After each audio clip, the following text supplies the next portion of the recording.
Hi people in front of the screen, welcome to Culture Me episode 1.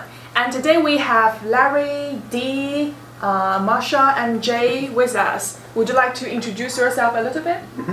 So I'm Jay, I come from the UK and I study applied linguistics. Hi, my name is Marsha, I come from Brazil, São Paulo, and I study applied linguistics here. Hello, I'm Dee. I'm from Indonesia. I study ELT, English Language Teaching. Yo, what's up? It's Larry, and my major is about tea, so I'm from China. Welcome. So I just came across the news that the UK government of education released a new version of sex and health education guidance, and in which it says teach 5-year-old boys and girls sexuality and relationship. So what we would like to talk about is puppy love or cough love, which means falling in love in an early age. I have a very academic question before we get straightforward. So, how old you were when you first start your relationship, the serious relationship, call it a boyfriend or girlfriend?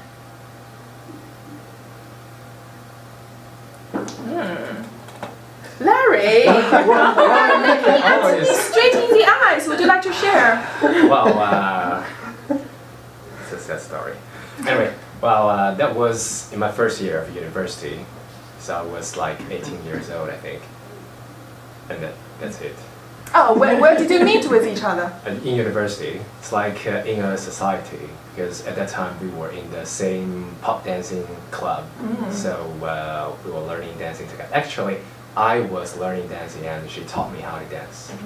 So that's the whole story. Cool. That's all. That's all? Yeah. Interesting. So, does she have a boyfriend now? I don't know actually. So you cut the contact with her? That's a bad word, but yeah, probably we haven't contact with each other like since we broke up. So. Do you hate her? No, she's a nice person. Well, okay, pass it. So, yeah, and Jay? Me? Yes. So my first serious relationship, I was probably 19 years old. I was in my second year of uni. And it didn't last like too long. I think we both realised that we were just so far away it wasn't working because it was like a long distance thing, so it was doomed from the start. Yeah. So, did you get frustrated after you break up with her? Yeah, a little bit, I think, yeah. What would you do? Just sit in the corner crying? No, I'd probably watch anime. Make myself feel better. Okay. So it's not that sad enough. Yeah, it's not too sad. So what about Marsha? I was 19, I wasn't in uni yet, so I was about to start, and he was about to start. He was like 2 years older than me.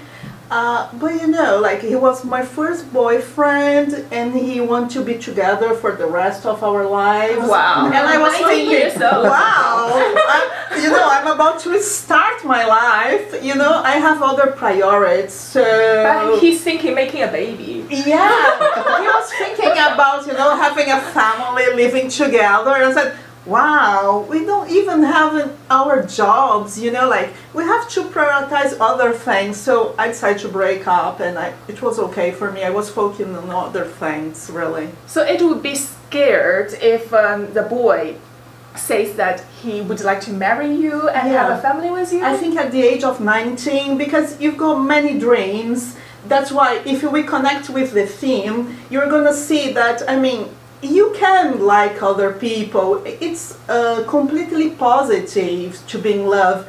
But there are things that are not really acceptable in that context. For example, you are 19, you are thinking about your jobs, your dream profession, you have many things going in your mind, and then you are thinking about having a baby and living together. I think we should put on a balance this sense of contextualization, and also we have to think about maturity. We don't even have maturity to have a family or to work on those premises. That's the point. True. But it's a little bit different from Chinese culture. If a boy says that I want to marry you, give you a family, and the girl would feel like so touched. Yeah, maybe. Yeah. Have you ever said that to your ex-girlfriend? No. still, that was too early for me. I yeah. was a student. Yeah, that's why. Piece the type you like, Masha. For example, you know, even you are in love with the person, you have to sit down and you have to think about other things first. I mean, you have to be pragmatic, no love, with no money, no structure. You have to think about those things. Yeah, that's true. And what about you, Dee? So actually it's a bit complicated because if we are talking about puppy love, then it's the way I start trying to love someone, right? So perhaps I could say that I started to have this relationship. It's like when I was 16, I guess. But to be honest, I could say that actually I didn't really like him. It's kind of trial, you know. Okay. So it didn't last long. It's only several months, I guess. Yeah, so it's not the most beautiful part of my life, actually. You were not in love. You're very hard to satisfy, actually. Yeah, because I'm the one who prefers something comes naturally, like the one I have now. Yeah. Yeah, it's just it comes naturally. Like we don't have any deal to have relationship, and then like we get along, we are friends, and then yeah, until now we become friends as well. Like he's my partner in life. Yeah. Oh, good. So it seems like that everyone has some good, sweet memories in school rather than nightmares. So, what advice you would like to give the teenagers who had some frustrating relationship issues in school?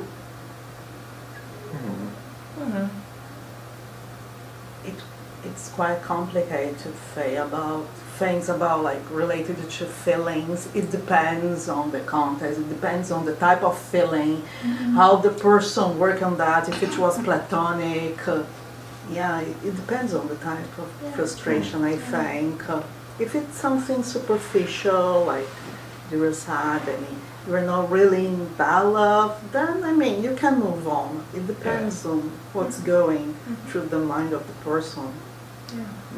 And I wonder what parents and teachers would react to relationship issues in school based on your country and culture. I would say for us it's probably fine. It's fine? Yeah, I think it's quite a normal part of growing up in the UK. Can't remember what I was going to say. Would the teacher punish the kind of a so-called couple? I don't think they would. I think if it was getting like really annoying or really distracting in class, they'd like split them up, which is like totally fine. I understand that. So would the teacher ask a boy or the girl come to the office, and talk about this issue? Like, oh, you should not be with him or her. I don't think they would. I think they would just say to the boy, probably go and sit over in the corner by yourself where you can't get distracted. Wow, interesting. And Marsha? Yeah, as a mother, what I can say, I think sexual orientation is completely fine nowadays because, I mean, you've got lots of information through the net. So, I mean, children in general, they need to get those information from teachers because they are going to get them from a type of source that's reliable.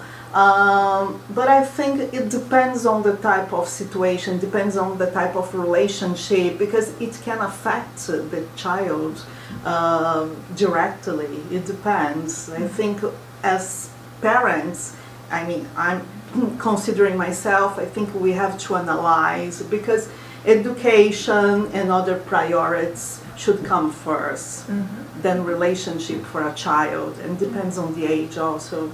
Yeah. And Dee, you were a teacher, right? If Yeah. you were in a secondary or high school, how would you react to something like that? that. I think as a teacher, perhaps if my students have that kind of problems, I'm gonna suggest them not really involved in that relationship. I mean, just try to get away from that one. Because if they try to always involve with that situation, with those problems with their boyfriends or girlfriends, of course it can distract their studies, right? So I would suggest them to find something new instead of having relationship, love affairs with their boyfriends or girlfriends. It's better to get along with friends because sometimes friends actually they are positive. Like for example, classmates, they could also discuss about the materials, about the lessons they learn, and also back to their parents. Because what I analyze now, not really analyze, but I think some people or some students who have that kind of relationship, finally they really have kinds of distance with their parents because they focus more on their relationship rather than on their parents. So it's better to back to their parents. Actually, family is like the first place we could go home always, right? Family is our home. Yeah, right. And Larry? Well, to be honest, I totally agree with what you just said, but in China, actually, we have sort of opposite situation. Teachers and parents, they, well, I think this is like a really serious issue. Well, you have like, there will be like, alarm, your daughter has a boyfriend. Come to my office, we need to talk. Something like that. Just call the parents. Is sex a taboo for you guys? Well, probably early age, I think it's like a kind of taboo, or they just don't like it. They think study is everything, you need to focus on your studies, something like that. Yeah, that's nice. And I overheard that, so the UK parents, they would allow girl to take boy home for the sake of homework or just for nothing special and chatting. Is that true? Yeah, I think on the whole it's probably true. Have you ever taken girl home? No, I have not. That's a shame. I think Parents, It's alright. You can let your future daughter or son take boys and girls home. I think some parents are more lenient than others, so others might be a little more alarmed. Yeah. Yeah. So would the British parents respect the privacy of their daughters and sons? I think it depends on the parent. So a lot of them have like the rule, like if you've got a girl or a boy home, you leave your bedroom door open. I think my parents had that rule. Nice.